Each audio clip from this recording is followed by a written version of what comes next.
Hi hello അസ്സലാമു അലൈക്കും welcome back. ഇന്ന് ഞാനിതാ ഒരു വെറൈറ്റി ആയിട്ടുള്ള ടീ കേക്കിൻ്റെ റെസിപ്പി ആയിട്ടാണ് കേട്ടോ വന്നിട്ടുള്ളത്. എൻ്റെ സിസ്റ്റർ റെസിപ്പിയാണിത്. സിസ്റ്റർ പറഞ്ഞു തന്ന രീതിയിൽ ഞാൻ സെയിം ടേസ്റ്റിൽ ഉണ്ടാക്കിയിട്ടുള്ളൊരു റെസിപ്പിയാണ്.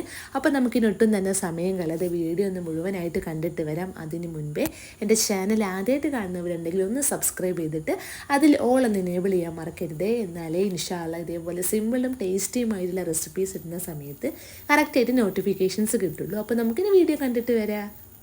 ഇനി നമുക്കിതിൻ്റെ ഇൻഗ്രീഡിയൻസ് ഒക്കെ ഒന്ന് പരിചയപ്പെടും. ഞാനിവിടെ ഒരു കപ്പ് പഞ്ചസാര എടുത്തിട്ടുണ്ട്. ഇതിൻ്റെ കൂടെ തന്നെ 1/2 ടീസ്പൂൺ ഏലക്കാപ്പൊടിയും കൂടി എടുത്തിട്ടുണ്ട്, നല്ലൊരു ഫ്ലേവർ കിട്ടാൻ വേണ്ടിയിട്ടാണ്.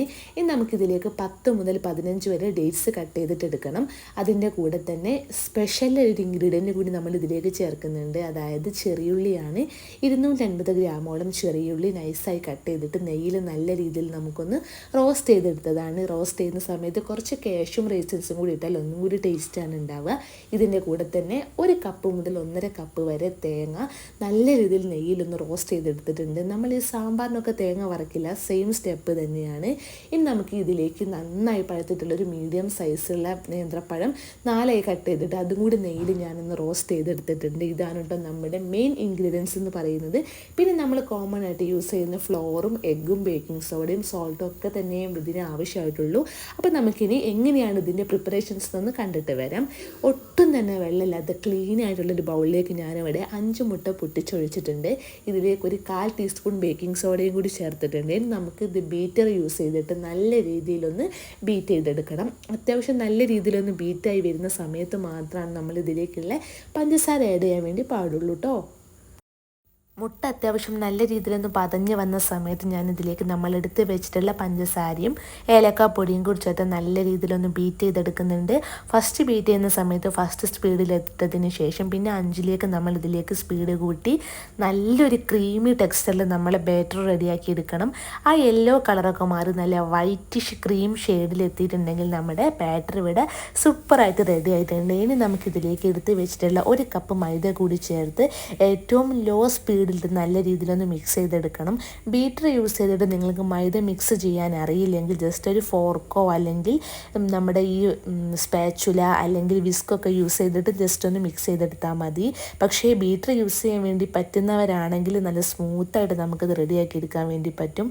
ഇത് കാണുമ്പോൾ തന്നെ നിങ്ങൾക്ക് മനസ്സിലാവുന്നുണ്ടാവും നല്ല സ്മൂത്താണ് കേട്ടോ നമ്മുടെ ബാറ്റർ. നമുക്കിതിലേക്ക് നേരത്തെ എടുത്ത് വെച്ചിട്ടുള്ള ഇൻഗ്രീഡിയൻസും കൂടി ചേർത്ത് ലോ ആയിട്ടൊന്ന് മിക്സ് ചെയ്തെടുക്കണം. ഈ ഇൻഗ്രീഡിയൻസ് ചേർത്തതിന് ശേഷം ഒരിക്കലും നമ്മൾ ഇതിലേക്ക് വേണ്ടിയിട്ട് ബീറ്റർ യൂസ് ചെയ്യരുത്. ജസ്റ്റ് സ്പൂണ് കൊണ്ടോ വിസ്ക് കൊണ്ടോ മാത്രം ഒന്ന് നല്ല രീതിയിലൊന്ന് മിക്സ് ചെയ്തെടുത്തിട്ടുണ്ടെങ്കിൽ നമ്മുടെ കേക്ക് ബാറ്റർ ഇവിടെ റെഡി ആയിട്ടുണ്ട്. നമ്മൾ എത്രത്തോളം നമ്മൾ ഈ എഗ്ഗ് നല്ല രീതിയിലൊന്ന് സ്മൂത്തായിട്ട് ബീറ്റ് ചെയ്തെടുക്കുന്നു അത്രത്തോളം നമ്മുടെ കേക്ക് പെർഫെക്റ്റ് ആയിരിക്കും. അതേപോലെ നല്ല ഹൈറ്റും സ്പോഞ്ചും നല്ല സ്മൂത്തും ആയിട്ട് നമുക്ക് കിട്ടും കേട്ടോ. അത്രയും കാര്യം മാത്രം നമ്മളൊരു കേക്ക് ഉണ്ടാക്കുന്ന സമയത്ത് ജസ്റ്റ് ഒന്ന് ശ്രദ്ധിച്ചെടുത്താൽ മതി. അതേപോലെ കേക്ക് മിക്സ് ചെയ്യുന്ന സമയത്ത് കട്ടിംഗ് ഫോൾഡ് മെത്തേഡിലായിരിക്കണം മിക്സ് ചെയ്യേണ്ടത്. ഒരുപാട് നന്നായിട്ട് ഇളക്കി നമ്മൾ ജസ്റ്റ് ജ്യൂസും കറികളൊന്നും മിക്സ് ചെയ്യുന്ന മാതിരി ഒരിക്കലും മിക്സ് ചെയ്യരുത്.